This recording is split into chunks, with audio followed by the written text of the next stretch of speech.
Full time, Arsenal 2, Newcastle nil after extra time in the third round of the FA Cup. It was a struggle tonight, it really was. I'm delighted and I'm happy that we're through, of course, we're SC holders of the FA Cup. That first 89 minutes of the game left a lot to be decided. A boring game of football and nothing was happening. William got a chance today to, cement a place or at least try and get back in the first team plans of Mikel Arteta. He was poor. Pepe, to be fair to him, he wasn't as bad as William, but still compared to the likes of the way that Saka and Smith Rowe have been recently, he's just not at that level right now and he should not be first team for me.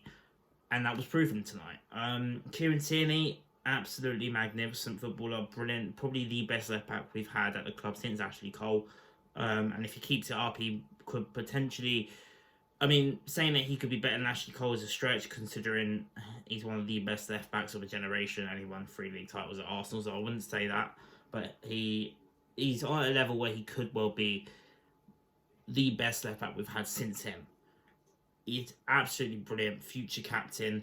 In the end, we won it in extra time with before I say that, actually, not Martinelli. It was a shame that he was supposed to be Martinelli, Pepe and Aubameyang as front three today with Willian in behind.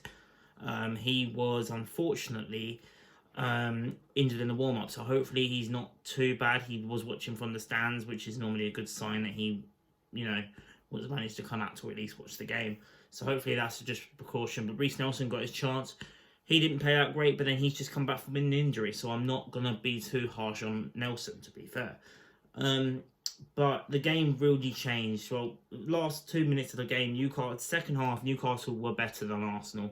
They were pushing us. We just weren't playing football. It was absolutely awful. And until the likes of Smith Rowe and Saka came on again, and Lacazette, who really helped us in that second half of extra time. That last 15 minutes, we were brilliant. Tired legs of Newcastle as well, but Andy Carroll, listen, not one but two clear-cut chances. The first chance with Leno, no chance, hits it wide of the post, and Leno saved our bacon big time in the last minute with a double, triple save, whatever it was. And it was really the initial save from Carroll strike that really did worry us. And then just as we were playing it out, Smith Rowe puts a tackle in. Whoever went down for Newcastle makes an absolute meal of it, goes down. Referee gives a red card just from him screaming. VAR rightfully looked at it, gave it a yellow. To me, it wasn't even a yellow card. Aubameyang, for me, probably could have had a penalty as well in the extra time. In the first half of extra time. That didn't really matter in the end, though. But the second half of extra time, we bring on Lacazette. He was that outlet that we were looking for. Aubameyang wasn't really at it today. Yes, he got his goal at the end from the left-hand side, but he was not. He doesn't work for us in this system that we're playing at the moment as a lone striker. He has to play on the left for me. And Lacazette, or if you're going to play somebody as striker, you got to play Lacazette at the moment instead of Aubameyang because he's absolutely electrifying. The way that he just did the header on for Smith Rowe, who nearly got himself sent off, but VAR did overturn that before the full-time whistle. And then in extra time, he got the goal that broke the Newcastle defence down. They bring off Andy Carroll, their best player, and for me, they had no chance after that because Andy Carroll, to be fair, worked his bollocks off today for Newcastle. And the second he came off, there was no outball. Dwight Gale compared to Andy Carroll. Dwight Gale isn't on the same level, at least he wasn't tonight, that Andy Carroll was. He was revolutionary for Newcastle tonight. From defence and attack, so fair play to him, but he just couldn't take his chances. Their age is obviously still a problem for him. But for Arsenal, Lacazette came on, changed the game. Smith Rowe, this kid, man, he's just so brilliant. Absolutely fantastic finish onto the post and in. And then Kieran, it was a great ball. Another shout out I've got to bring to Granit Xhaka, because when he came on for Joe Willock, who didn't have the best of games today, I have to say, he was brilliant, to be fair to Granit Xhaka, in the middle of the park. And it was him that played the ball onto Tierney, who played it onto Aubameyang, tucked him 2 yards out. But it doesn't matter. That's the sort of Aubameyang finish that we're looking for. First chance he's in that position, and he gets his goal right before the end. So Aubameyang breaks his duck. Arsenal will eventually get through to the next round of the FA Cup. It wasn't easy. It wasn't convincing. But in the end, Newcastle were just too tired, and we just managed to punish them with bringing on the likes of Lacazette in the last 15 minutes. Saka played about an hour. Smith Rowe played about an hour. So, not ideal to go through on extra time, but it looked like it was going to be a typical FA Cup tie, snatch and grab for Newcastle. And to be fair, if it wasn't for Leno, it probably could have been that. So my man of the match, they've given it to Emil Smith-Rowe. It's between Smith-Rowe, Tierney, Xhaka, and Leno, to be honest, for the way that he saved us right at the end in normal time. So, like I said, not the most convincing. My three players that definitely did not put their head held high were probably Nelson.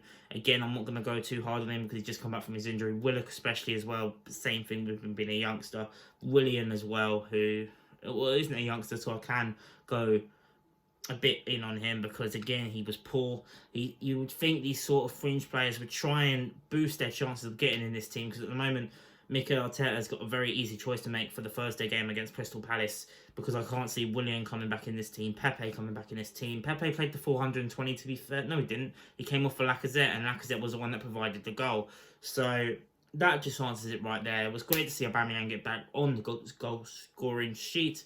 Hopefully he can kick on now from this through to the fourth round. The draw is, I'm just finding out, 7 o'clock on Monday. So yeah, that'll be interesting to see who we get in the next round. But we'll be back on Thursday for Premier League action once again against Crystal Palace. Let me know what you guys think in the comments down below of the game. We just had too much for Newcastle in the end. Stretched legs. They did work their asses off. And we were poor in the 90 minutes. But we got the job done in extra time. That's all that matters in cup football. That's 4 wins on the bounce now. So we really got to keep pushing and keep getting these wins under our belts. And hopefully the extra time won't punish us too much with the fatigue and everything else. So yeah, Kieran Tierney, how he still plays every game, I don't know. The guy must be absolutely out of it. But fair play to him. I might be bringing out a Mesut Ozil video depending on when that becomes official of him becoming a Fenerbahce player. But for now, if that doesn't happen, then the next time you'll see me is a review for the Palace game. So let me know what you guys thought of the game in the comments down below. Like it if you've enjoyed. Subscribe if you're new. And Arsenal, the holders of the FA Cup, finally, after a bit of a slugfest, are through to the next round of the FA Cup. Let me know what you guys thought in the comments down below. Subscribe if you're new. I'm out. See you later.